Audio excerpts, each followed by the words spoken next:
C'est vous, Frédéric Ploquin, bonjour. Bonjour. Vous êtes grand reporter spécialisé dans le banditisme et la police. Vous aviez écrit Les narcos français brisent l'omerta, une grande enquête sur le trafic de drogue. Et justement, c'est pour ça que je vous invite ce matin. On a quand même l'impression, notamment quand on le voit dans l'Orne, par exemple à Alençon, Marine Le Pen s'est rendue sur place, qu'il y a à nouveau un certain nombre d'émeutes dans les quartiers.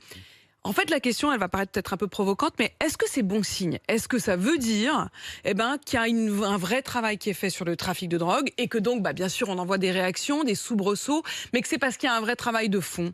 D'abord, je voudrais dire que des émeutes dans les quartiers, il y en a eu toujours, de manière régulière, mais qu'on ne s'en est pas toujours préoccupé. C'est la première chose. Et que donc, il y a eu des époques où simplement on mettait les toufoirs dessus. On n'en parlait pas. On n'en parlait pas, où les policiers sur le terrain criaient misère et malheur tous les lundis matins après ce qui s'était passé dans le week-end, mais les journalistes ne se déplaçaient pas. Là, on est en période électorale, et tout le monde le sait, et effectivement, le moindre petit guet-apens, maintenant, va attirer les caméras, ça va être comme ça jusqu'à l'élection présidentielle. Donc, est-ce que c'est bon signe ou mauvais signe?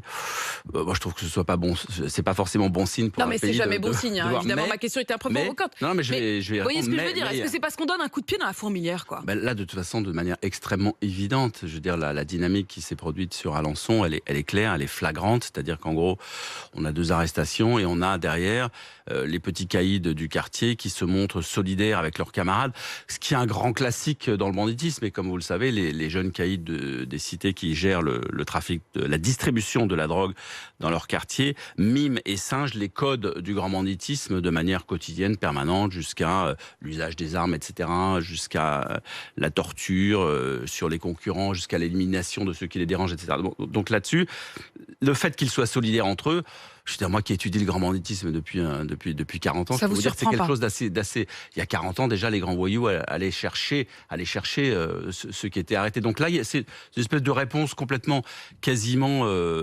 va dire... mimétique et automatique, quoi. Automatique, c'est ça. C'est une espèce d'automatisme, voilà. Est-ce qu'il y a quelque chose de nouveau malgré tout? Quand on entend Gérald Darmanin, le ministre de l'Intérieur, qui se félicite d'une hausse des interpellations, de trafic démantelé, il a fait une conférence de presse dans laquelle il a donné beaucoup de chiffres, 4600 opérations de plus sur des points de deal depuis janvier, 7200 interpellations, 1335 trafics démantelés en hausse de 29%. Voilà ce qu'il dit. Est-ce que vraiment les choses s'améliorent? Est-ce que vraiment la lutte contre le trafic de drogue commence à porter ses fruits? Alors malheureusement, les ministres de l'Intérieur ne savent pas communiquer autrement qu'en manipulant des chiffres qui ne disent pas grand-chose finalement aux Français. En maniant des chiffres qui ne disent pas... non, ce sont des chiffres, mais qui ne disent pas grand-chose en fait, qui ne reflètent pas forcément ce qui se passe sur le terrain. Alors là, effectivement, il annonce, par exemple, j'ai noté la saisie de 5,6 tonnes de cannabis en 6 mois. Mais moi, je sais pas ce que ça représente. Justement, je vais vous le dire. Et là, tout d'un coup, vous allez découvrir 5,6 tonnes de cannabis. Ça représente la consommation de cannabis dans la France entière sur 4 jours. Donc, donc en fait, finalement, c'est ridicule. Non, c'est pas ridicule parce qu'on peut pas dire ça.